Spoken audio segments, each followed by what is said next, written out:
Hello heroes, and welcome to another amazing episode of History of the Marvel Universe. This topic was voted on by Patreon subscribers. If you would like to help decide what gets covered on the channel, you can sign up for $1 per month over at patreon.com/MaryMarvelate. The link is in the description below, and be sure to like and subscribe while you're down there. This week, let's begin the story at the Baxter Building, the New York headquarters of the Fantastic Four. One day, after repelling an attempted break-in, the FF were contacted by their sorceress ally and babysitter, Agatha Harkness. The old witch warned the heroes that the Earth was about to be visited by a dangerous alien entity of unknown origin. This soon came to pass as people across the world looked up to behold an extraordinary sight. A man with flaming wings walking through the air and looking down on them. The Fantastic Four quickly intercepted him in their flying Fantasticar, drawing his attention away from innocent people. While Mr. Fantastic went to contact General Thunderbolt Ross, the rest of the FF attempted to keep the strange visitor occupied with displays of their own superhuman powers. However, the invader quietly looked upon them, unmoving and unimpressed. Furthermore, while Mr. Fantastic was unable to call off the military, their attacks were equally ineffective. With impressive power, the mysterious Airwalker threw innocent civilians aside and destroyed any tanks poised against him. He then began to speak, declaring that he had come from above and that all mankind was doomed. Finally, he produced a golden horn and introduced himself as Gabriel. This began to cause panic across the world as people believed him to be the biblical Archangel. However, the heroes were then aided by their own alien ally, the Silver Surfer. With his cosmic power, the Surfer was much more of a match for Gabriel, and succeeded in tearing away the cosmic cape that was apparently the source of his power. As the alleged angel hit the ground, his body shattered, revealing him to have been a robot the entire time. And this, of course, leaves the question of where this android had come from, and why. Well, to fully explain, we must first turn the clock back many years and look to the planet Xandar, home and headquarters to the interstellar militia known as the Nova Corps. There lived a loyal Xandarian citizen named Gabriel Lan, who wished to serve his planet by becoming a Nova. When he was young and idealistic, Gabriel spent years fighting for his people and colonizing uncharted planets. As a Nova Centurion, he attained the rank of commander and was recognized as a decorated war hero. During all these conquests, he dreamed of one day being honored in the Garden of Eternal Remembrance, alongside other Centurions who helped build the Xandarian Empire. But as he grew older, Gabriel began to realize just how much of this empire had been built on a foundation of blood and pain. Meanwhile, one day he took notice of a student at the Space Academy who greatly admired him, Pyreus Krill. The idealistic Krill reminded Lan of his own younger days, and the older Nova imparted his wisdom. And for all of his loyalty and military success, Gabriel was left feeling empty and alone. Pyreus, however, offered to be his first real friend, which Gabriel accepted. After this, Lan requested an assignment on an exploratory vessel, a position that was considered beneath a war hero like himself, typically given to those whose careers had been ruined. And so he accepted a position that nobody else wanted as captain of the Way Opener, the oldest, smallest, and most repaired ship in the entire Xandarian fleet. The rest of the crew seemed to be as plucky as the ship itself. His first gunner was Sharon Morell, whose lungs had been scorched during a campaign against the Skrulls. The second was Gabriel's old teacher Tyrell Felder, who'd clearly falsified his vision test. His engineer was Durana Simic, whose arm had been replaced by an outdated prosthetic, and the navigator was Cortelia Sinnott, who was young and capable but was assigned to the Way Opener after striking a superior officer. And while other graduates from the academy turned down the commission, Pyreus Krill volunteered to serve under Gabriel Lan.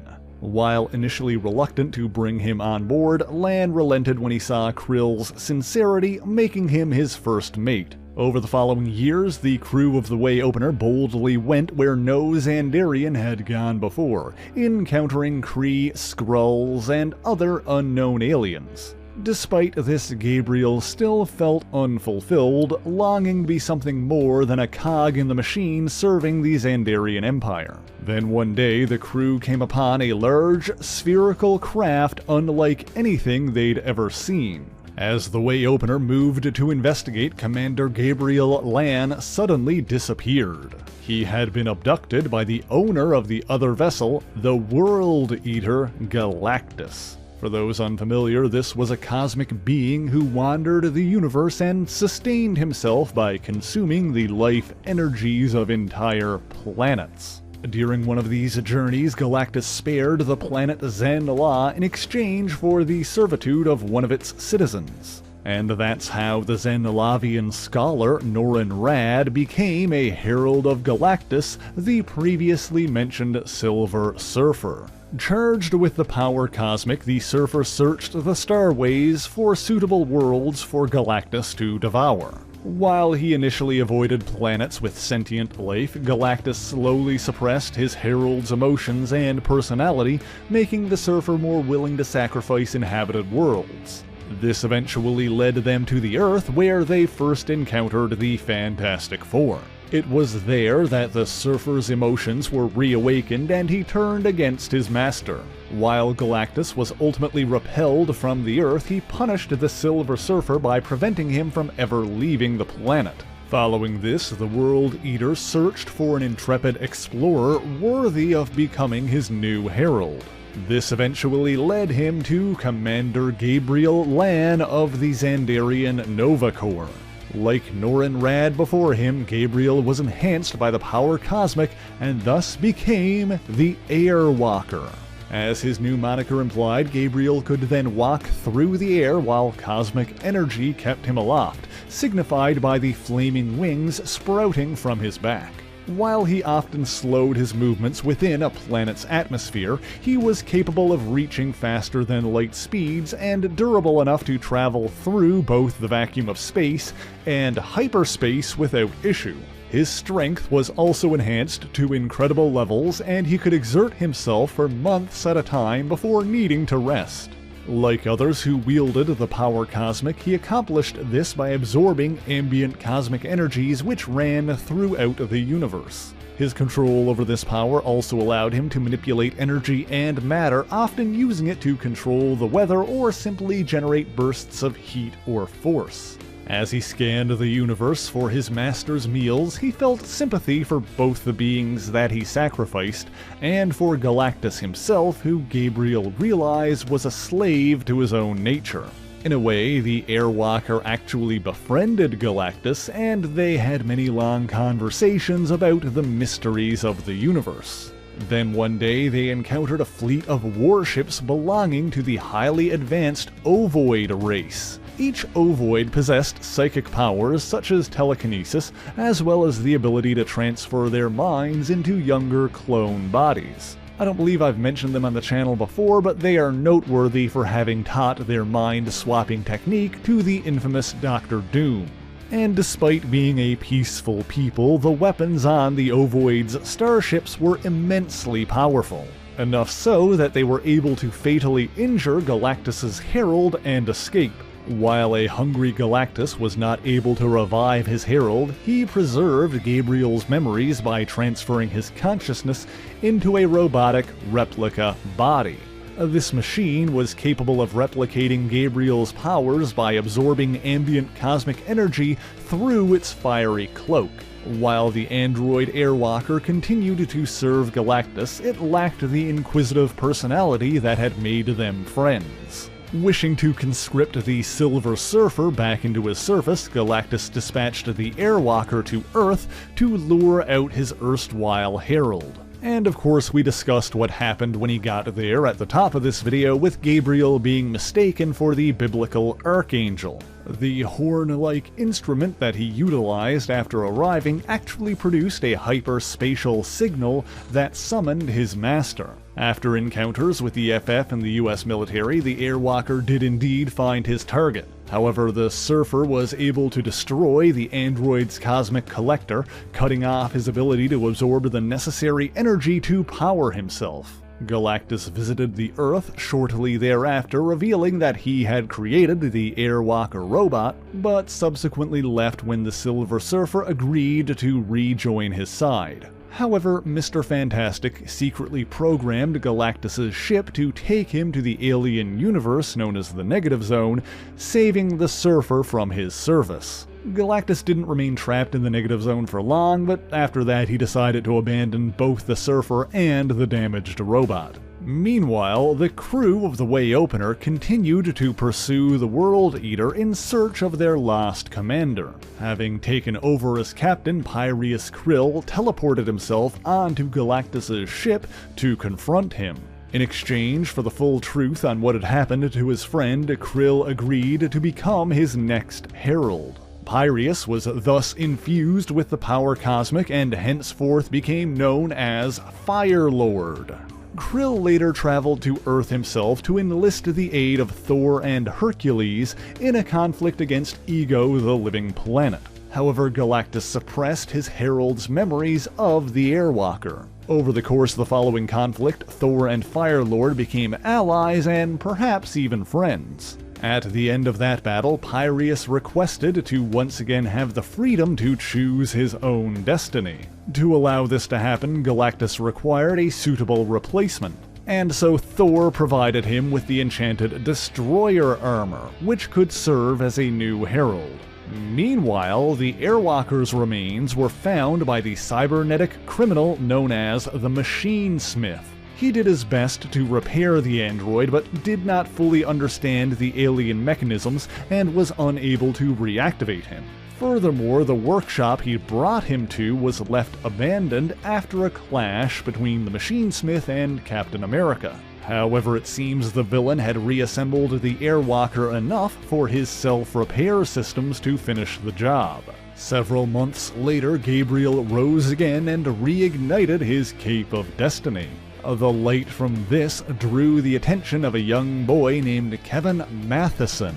Not to be confused with Kevin Masterson, the son of Eric Masterson. After his father passed away, Kevin Matheson lived with his mother Beverly, who it seems owned the barn that Machine Smith's lab was hidden beneath. An imaginative boy who loved space and science fiction, Kevin tried to befriend the alien android. Still unfamiliar with Earth, Gabriel decided to take the boy with him as he strode the skies. Together they traveled to the Baxter Building so Gabriel could question the Fantastic Four on the whereabouts of Galactus and the Silver Surfer. However, he was enraged to learn that his master had abandoned him. After sealing the FF behind an impenetrable barrier, he tormented the people of New York with a cosmic windstorm. This led to a confrontation with Thor, who stopped the storm with his own weather-manipulating powers. After placing the boy on the ground for safety, Thor fought with Gabriel and found his opponent's strength to be a match for his own. The Airwalker even gained the upper hand when he wrested the enchanted hammer Mjolnir from the Thunder God's grasp. However, Kevin convinced his alien friend to spare the hero's life, saying that only bad aliens kill people. Gabriel relented, dropping the Thunder God and deciding to instead search for his true rival, the Silver Surfer. But Thor quickly regained consciousness and realized that since his opponent had lifted Mjolnir, he could not truly be alive. Throwing his weapon at full strength, Thor hit Gabriel dead center in the chest. Mjolnir smashed clean through, destroying the Airwalker's self-repair systems and deactivating him once again. Kevin, of course, was distraught, declaring that his friend was dead just as his father was. He was soon reunited with his mother, but also declared his hatred for Thor. You know, this leaves me wondering if we'll ever see Kevin Matheson again.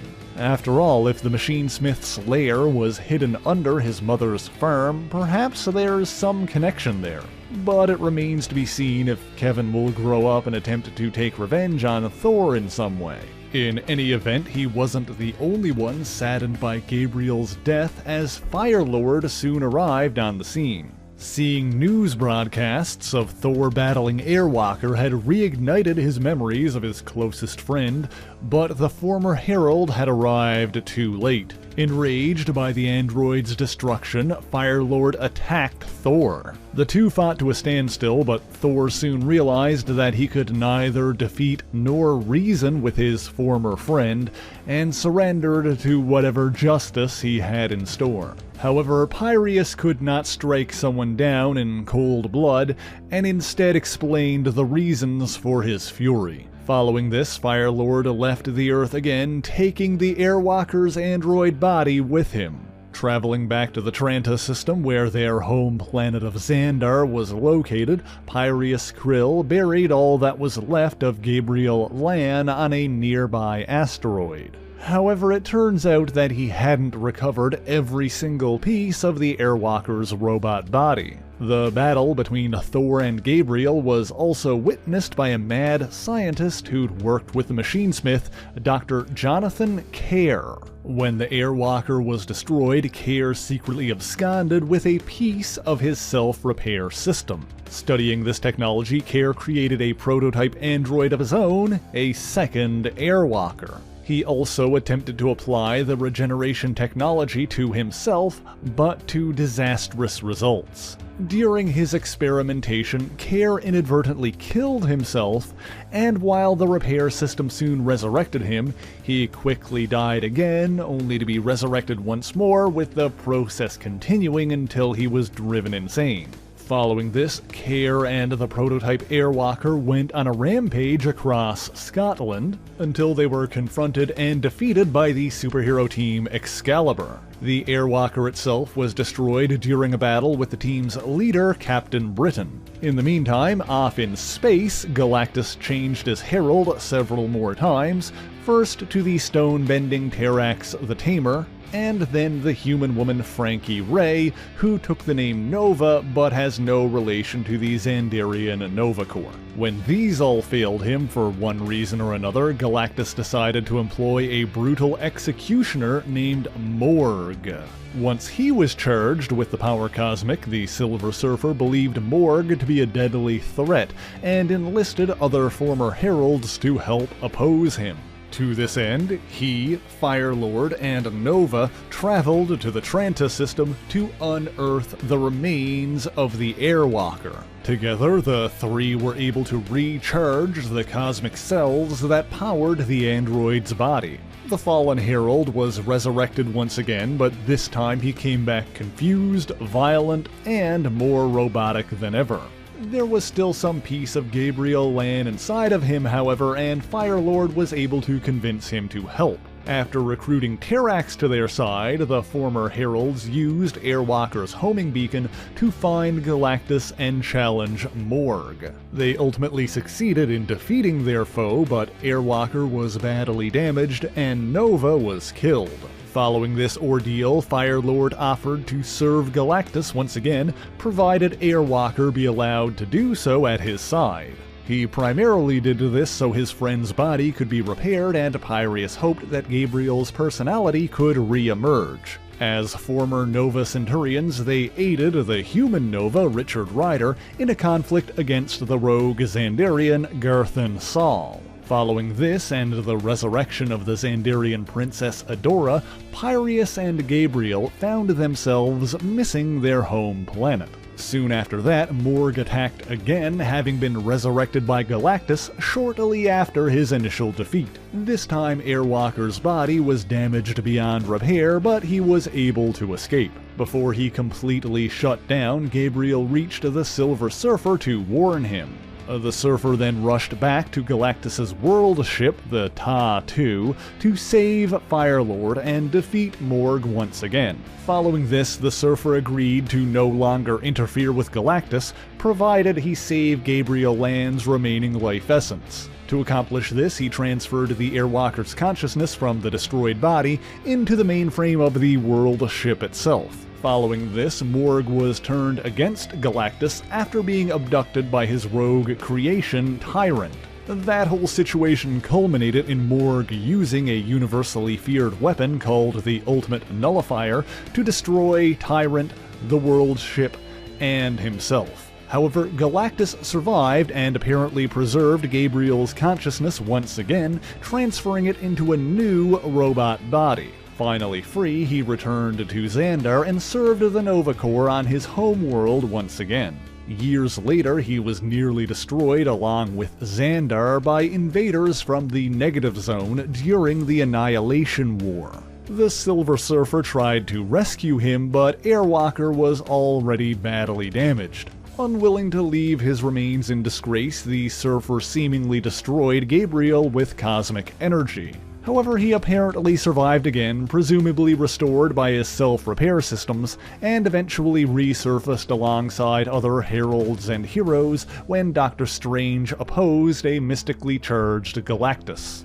More recently, he was seen fighting alongside Richard Rider and other cosmic heroes, defending the Negative Zone against an invasion from another twisted reality, the Cancerverse. While he may have fallen into obscurity, the Airwalker continues to exist in the universe and seems to appear when his cosmic powers are needed most. But now that we've covered pretty much his entire history, what do you guys think? Would you like to see Airwalker again? Where do you think his story should go next? Let me know in the comments below. But that's all I've got for you this week. If you enjoyed this video, please leave a like, share the video, and subscribe for more marvelous content. As always, the issues referenced in this video are listed in the description below if you would like to read them for yourself, as well as links to other places you can find me, including my Patreon page, where for only $1 a month you can get your name in these special thanks here. So until next time, true believers, Excelsior!